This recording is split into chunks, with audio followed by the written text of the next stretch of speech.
This is what a similar piece of carbon steel looks like under the microscope. Now we can change the mechanical properties of plain carbon steel by a carefully controlled sequence of heating and cooling by heat treatment.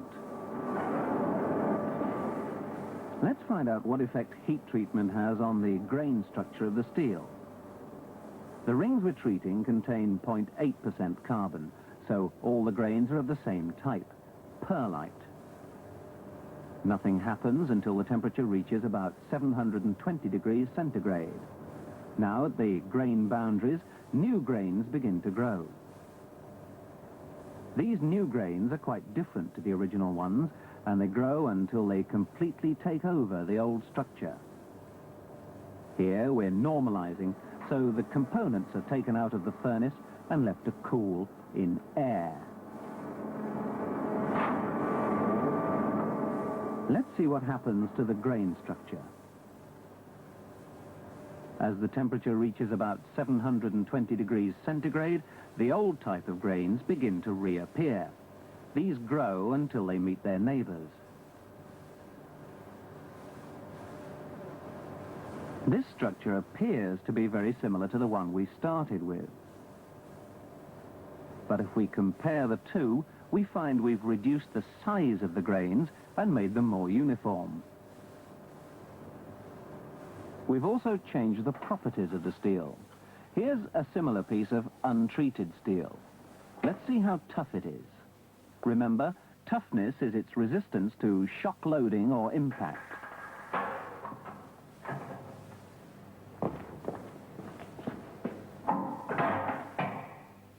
About 60 units.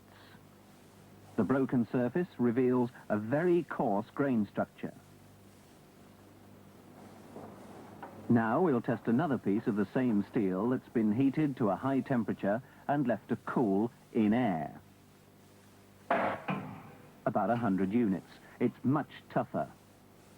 This time the broken surface reveals a much finer grain structure. In another form of heat treatment, plain carbon steel is heated to a high temperature and is then cooled rapidly or quenched in water.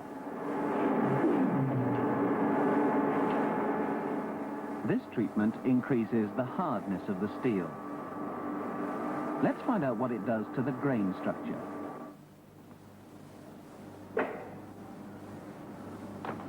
We're going to heat up a piece of 0.8% carbon steel to 750 degrees centigrade. Remember, with this particular amount of carbon, we have only one type of grain. Nothing happens until the temperature reaches about 720 degrees. Now, exactly the same thing happens here as it did in normalizing. New grains of a completely different structure grow out at the old grain boundaries.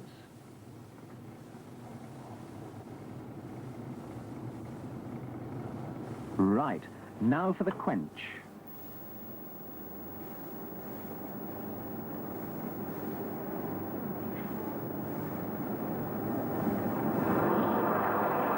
As the temperature falls, in each new grain, a needle-like structure forms. This structure is very hard indeed. It's also brittle.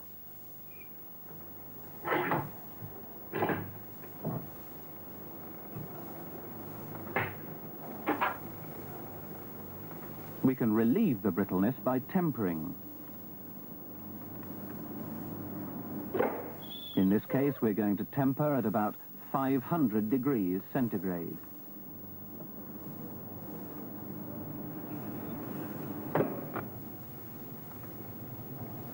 Tempering modifies the structure of the needles. Inside each needle, small flakes of carbon begin to appear.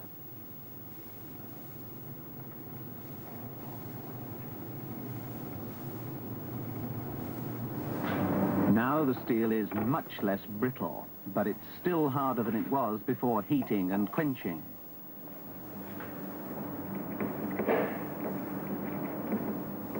So far, we've only looked at the heat treatment of 0.8% carbon steel. What happens if we try to harden steel containing 0.1% carbon? Here, the grains are mainly iron. Again, nothing happens until the temperature reaches about 720 degrees centigrade.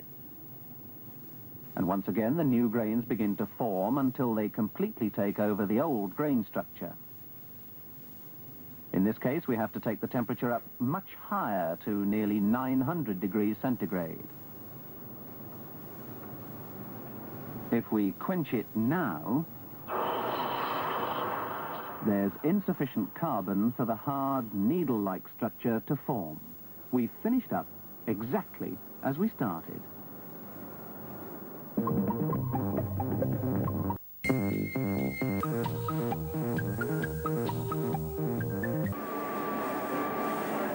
Inside this furnace, we've got a number of carbon steel components. They've been heated to a temperature of about 900 degrees centigrade. Now, one at a time, we're going to cool them rapidly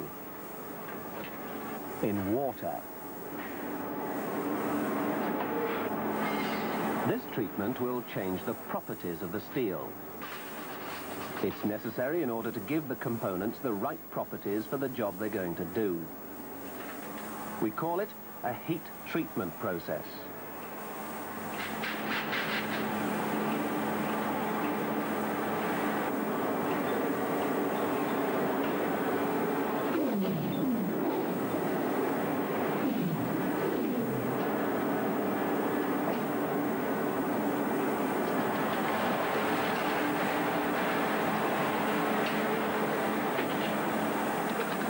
This sequence of heating followed by rapid cooling is only one form of heat treatment. In the case of these components, its purpose is to increase the hardness of the material. Just what effect does this treatment have on the hardness of steel? Let's find out. Here's a piece of high carbon steel. We can test its hardness with a file. It's quite easy to file, so in its present state, it must be relatively soft. Now, at a temperature of about 900 degrees centigrade, we have another piece of the same material in this furnace.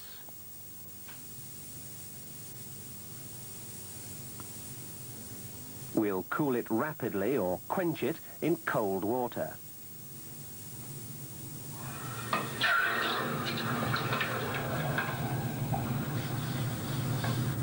Right, now let's see if it's any harder than the untreated piece.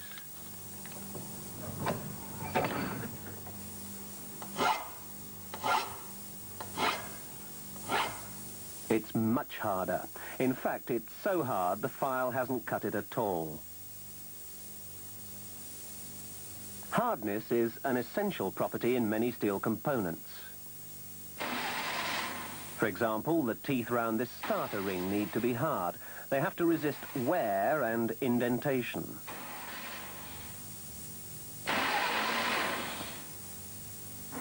Cutting tools need to be hard. They must be able to cut other materials.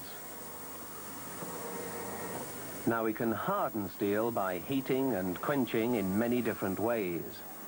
These steel rollers will be used for rolling sheet steel. They need a hard surface. Let's see how this is produced. In this case, the heat is generated electrically from a ring which travels slowly up the roller.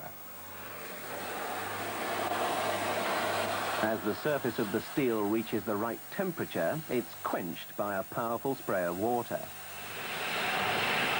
The roller rotates so that the surface is heated evenly.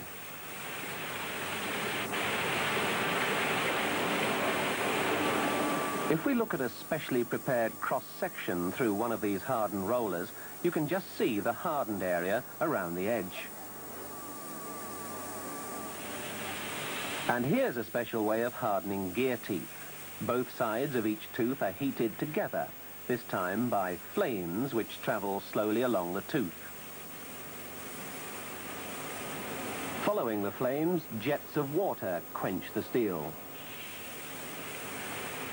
This process is repeated tooth by tooth. Now, cooling steel rapidly in cold water from a very high temperature may do more than just harden the material. If you look closely at this cold chisel, you'll find it's cracked. It may be hard, but it's no more use as a chisel. We can reduce the risk of cracking by cooling at a slightly slower rate.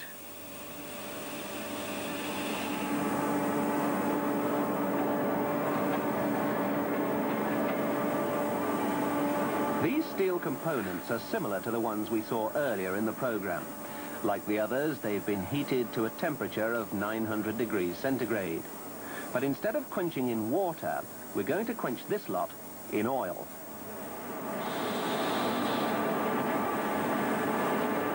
Steel cools more slowly in oil than it does in water, and so the risk of cracking is reduced.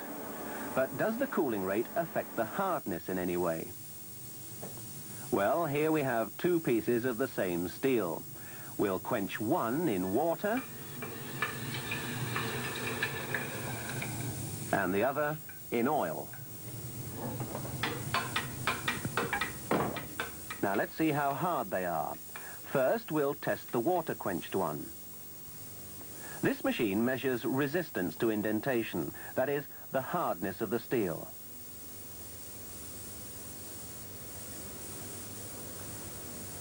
On the outer scale, the hardness is about 64 units. How does this compare with the one quenched in oil?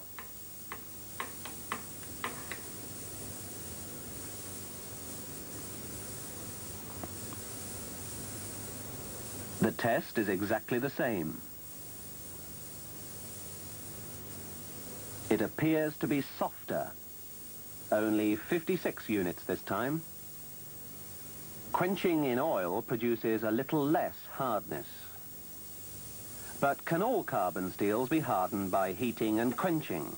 There's only 0.1% carbon in this piece of steel, and at the moment it's relatively soft. We've heated a similar piece of the same material to about 900 degrees centigrade. We're quenching it in water to get a fast cooling rate. Let's test for hardness again. It seems to be as soft now as it was before heating and quenching. The increase in hardness depends on the amount of carbon in the steel. With 0.1% carbon, it's hardly detectable. You need at least 0.3% carbon before steel will harden in this way. The more carbon there is, the greater the increase in hardness. But an increase in hardness isn't the only change that occurs. Here we're hardening cold chisels. They're being heated in molten lead. The lead prevents scale forming on the surface.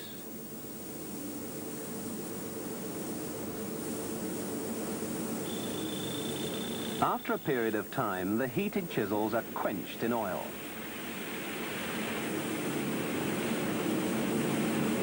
Now the chisels are hard and will cut other materials. But watch.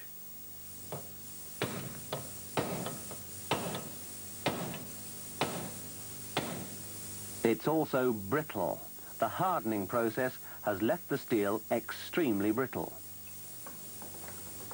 Now we can remove brittleness by further heat treatment. It's a process known as tempering.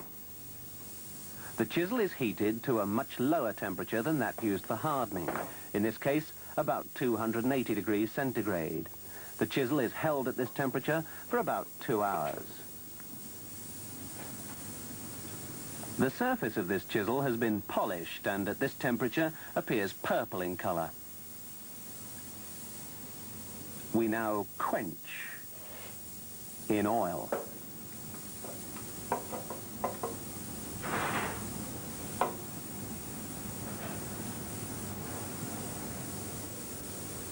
This time we have a chisel that's hard enough to cut, but not so brittle that it breaks. Tempering has removed some of the brittleness, which of course makes it tougher. In engineering, we rarely need steel in a very hard and brittle condition. These components have just been hardened. Now they're going to be tempered. In this case, we're not dealing with cutting tools. They are, in fact, axle housings. For this job, they don't need to be quite so hard as the chisel, but they do need to be tough. To achieve this, they're going to be tempered at a much higher temperature.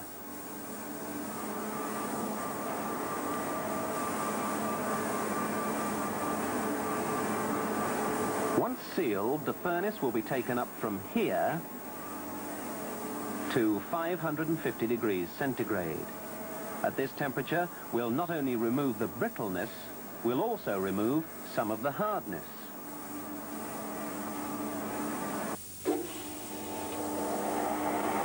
Now, here's something for you to think about. This chisel has been very carefully hardened and tempered.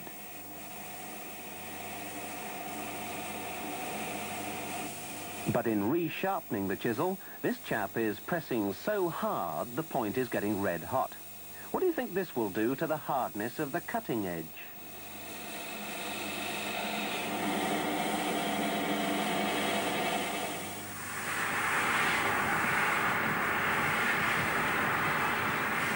Here we're cold rolling mild steel strip. It's a process which reduces the thickness of the steel. In this process, the steel is passed between two large rollers.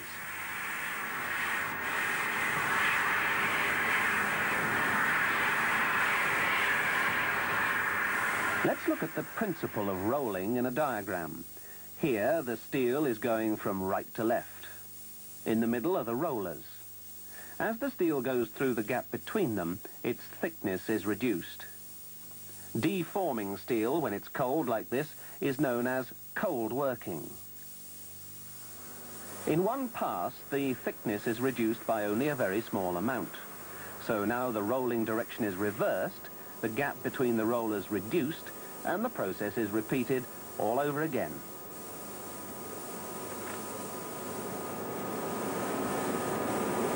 Each time the steel is rolled, it's being